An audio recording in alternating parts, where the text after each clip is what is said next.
Prajurit angkatan bersenjata Rusia di arah Severex menghancurkan posisi militan angkatan bersenjata Ukraina.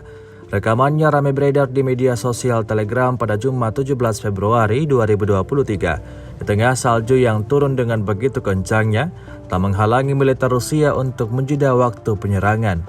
Parit angkatan bersenjata Ukraina yang berada di sekitar wilayah Severex lagi-lagi berhasil dideteksi oleh pasukan Putin.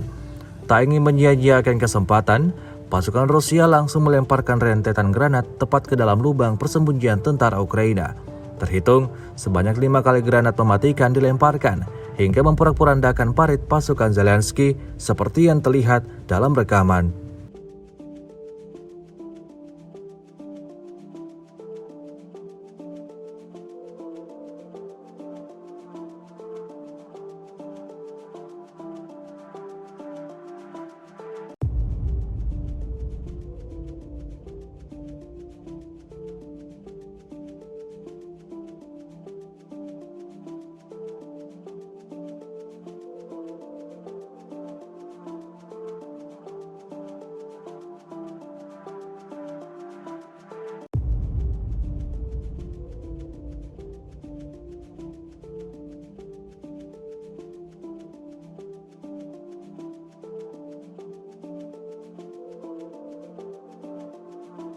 Rusia melaporkan 385 pesawat Ukraina, 209 helikopter, 3.152 kendaraan udara tak berawak, 404 sistem rudal anti pesawat dieliminir sejak awal operasi khusus.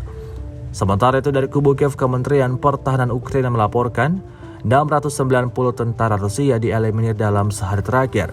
Total 140.460 prajurit Rusia meninggal sejak awal konflik hingga hari ke-359.